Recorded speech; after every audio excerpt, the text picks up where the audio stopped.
Broadcasting live from somewhere in the Shadow Realm, this is YuGiOh Duel Links Talk. Here's your host, Doug Dimmaduel.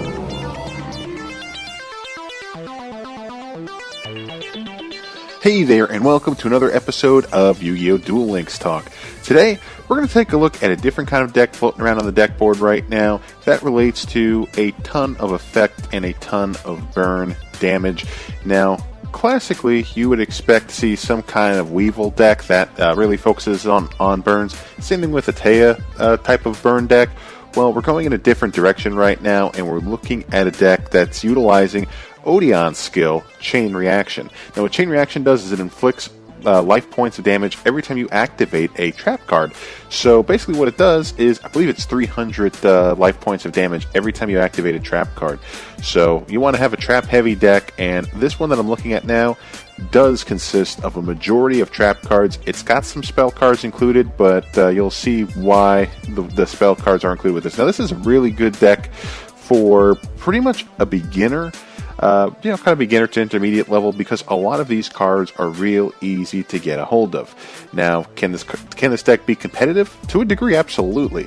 And you'll see why in a second. So what I want to do is go through the deck here, and there is only one monster in this deck, and that monster is Lava Golem. If you're not familiar with it, it's a fire, level 8 fiend monster with 3,000 attack and 2,500 defense. It's the ultra rare card that you're able to get from unlocking Marek. So, anyway, its effect is this card cannot be normal summoned or set. It must first be special summoned from your hand to your opponent's side of the field by attributing 2 monsters they control. You cannot normal summon or set the turn you special summon this card. During each of your standby phases, take 1,000 damage. So, this card is just a really good way to start clearing out some of your opponent's monsters, because you're not having a whole lot of monsters on your side of the field, seeing as this deck does not have any. So your opponent's going to be able to put down a few different monsters on their side of the field. You could wipe them all out and have your Lava Golem, be utilized as that tribute summon on your opponent's side of the field, and that 1,000 burn damage really comes in handy, and it combos out well with this next card. The next card is Mask of the Accursed. This deck runs 2 copies of it. It's an equip spell card where the monster equipped with this card cannot attack. The controller of the equipped monster takes 500 points of damage during each of your standby phases. So this is one of the best combos right now as far as burn decks go, is if you're able to have your Lava Golem in your hand as well as 1 copy of Mask of the Accursed, within the same turn, you can summon the Lava Golem to your opponent's side of the field and then equip your Mask of the Accursed to it. That way it's not going to be able to attack during your opponent's turn, and then once the next turn comes around, your opponent gets burned for the 1,000 life points of damage using Lava Golem, and then the other 500 life points of damage using Mask of the Accursed. So basically what that does is, overall you're talking about a net 1,500 life point loss to your opponent just based off of that combo alone. So it's pretty much a no-brainer, and also too, on its own, Mask of the Accursed does just a very good job of controlling some of your opponent's stronger monsters and keeping them from being able to attack. So overall, this card is just one of the better cards as well, and that card can be acquired in the Ultimate Rising box set. So it is a super rare, so this is one of the more difficult cards to obtain in this set. You just have to go through quite a few packs of Ultimate Rising to get, maybe you want 3 copies in this deck, but this deck specifically runs 2. Next, you got 3 copies of Goblin Thief. It's a rare spell card that you're able to obtain from going up against Bandit Keith. Now, what the spell card does is you inflict 500 points of damage to your opponent's life points and increase your life points by 500 points.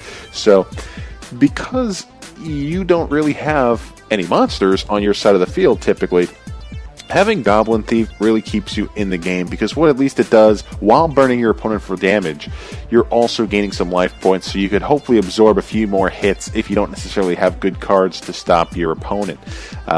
At that point, you're giving yourself a good 500 life point boost, maybe throughout the course of the game. You're able to get all 3 copies. You're talking about a net gain of 1,500 life points utilizing those 3 cards, and also burning your opponent for 1,500 life points.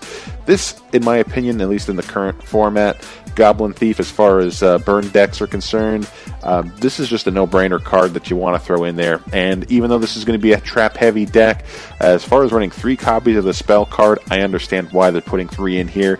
It's just a good benefit to you, as well as a benefit to you because of the damage that you're inflicting to your opponent. So really, really good spell card. It's only a rare, and again, you can obtain this one by going up against Bandit Keith, hopefully at the Duelist Gate. Then next card you have here is Blast Held by Tribute. It's an ultra rare. This one you're able to obtain through Ishizu, and the effect is when an opponent's monster that was tribute summoned declares an attack, destroy as many face-up attack position monsters they control as possible, and if you do, inflict 1,000 damage to your opponent. So, seeing as how the current format now, you're kind of seeing more of a trend shifting over to decks that involve tribute summoning. It seems like Konami really likes to set people up to try and build decks that involve tribute summoning. Blast Held by a Tribute is just a really excellent card. You know, it is one that I think you get more copies of through going up against Ishizu. But this deck only runs the one copy of it. And again, not everybody is running decks that even involve tributes at all. A lot of times you'll see people running fusion decks where they're just going to be relying on special summoning. Tributes won't necessarily be that much of a thing. But when you're talking about like those Treeborn Frog type decks, and the ones that are in, once you start seeing Monarchs start getting back into the game, possibly Blessed Held by a Tribute could see a lot more use moving forward. So anyway, that's just my thoughts as of right now on that card. But there's a copy of this one in the deck. Also, just the fact that it also inflicts 1,000 points of life point damage to your opponent just really fits the mold real well with this deck. Next card we have here is Embodiment of Apophis, the continuous trap card. This is the one that you're able to get from Odion, and you are also able to acquire this card, I believe, at the card trader. That card is available there.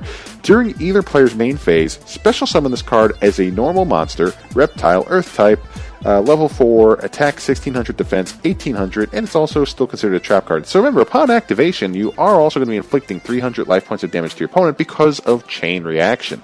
So this is a really good card. This card fits really well in this deck. This deck only runs one copy of it. Possibly if you're a beginner, you're only going to have one copy of this card. So yeah, I would add it to this deck. There's no reason why you shouldn't. The next card we have here is the Golden Apples. It's this card's obtainable through the I believe the Flame Tyrant box set, and that's one that only has 80 cards in it. So once you go through each box, you are able to obtain one copy of this card. You could refresh the box, multiple times and get more copies of this card. It is a really, really good one. When you take battle damage while you control no monsters, gain life points equal to the battle damage you took, and if you do, special summon one Malice token. It's a Fiend type, Dark, level 1, attack defense ? Its attack and defense are equal to the amount of life points you gain by this effect. So say, for example, you're sitting there with 4,000 life points, your opponent has a Blue Eyes White Dragon, brings it onto the field, your opponent attacks you directly with that Blue Eyes for 3,000 life points, activate the Golden Apples, inflict 300 life points of damage because of chain reaction, and then you also get those life points back, and then you have a 3,000 attack, 3,000 defense monster on the field, depending on how you want to play it. Maybe leave it in defense position so your opponent can't just run into it and destroy your token.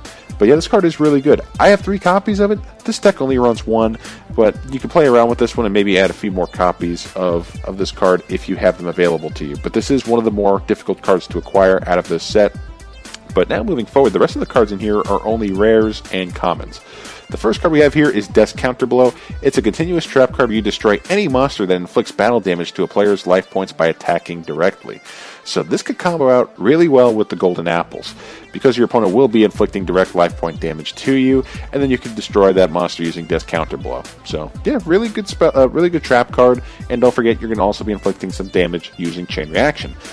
Next we have Attack and Receive. It's another rare trap card. You can only activate this card when you take damage to your life points. Inflict 700 points of damage to your opponent's life points, and also inflict 300 points of damage to your opponent's life points for each Attack and Receive card in your graveyard.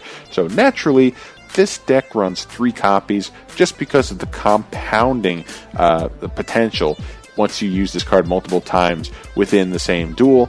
Hopefully it could compound, and maybe the second time around you'll have 1,000 life points directed to your opponent, deducted from your opponent's life points.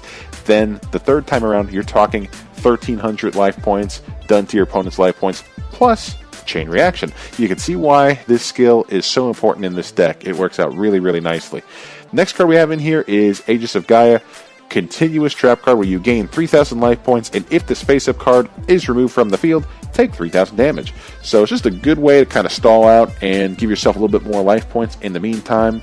And the next card too works pretty well. It's Nutrient Z. It's a common trap card where this card can only be activated during your opponent's damage step. During this turn, if you take battle damage of 2,000 points or more, increase your life points by 4,000 points before the damage is subtracted from your life points. So this deck runs 3 copies of that one.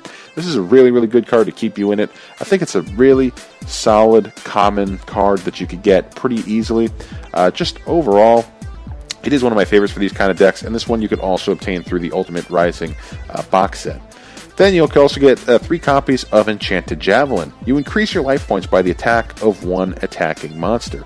This one's also a card that you can get out of the Ultimate Rising box set. So you can see there's a lot of cards in here that are really good for this deck, and they're all obtainable through the Ultimate Rising box set. A few of them aren't, but for the most part, some of these other traps are, and it's a really, really good setup here. But that was the last trap card as far as this deck build goes. As far as I'm concerned, this is a pretty good deck. If you're wanting to deal a ton of effect damage to your opponent, it's worth trying out. Not sure how competitive this is, at least within the current meta, but it's still a fun setup in the first place. And for beginners, if you're just starting to get into the game, if you're trying to run through a few box sets, you can probably build this deck pretty easily, whether you know it or not. You should have a majority of the pieces to build this deck or some kind of variation of it if you're going into quite a few of those box sets. So anyway, this is just one to play around with. I think it's a really good deck. If you've built something similar to this one, or if you have your own spin on an Odion chain reaction effect damage deck, I'd love to hear about it. Feel free to reach out to me on Twitter at YuGiOh Deck Talk. It's all one word, at YuGiOh Deck Talk, and I'll love to bring it up in a future episode. But anyway, that's it for today's episode. Thanks again for tuning in, and we'll see you next time. Take care.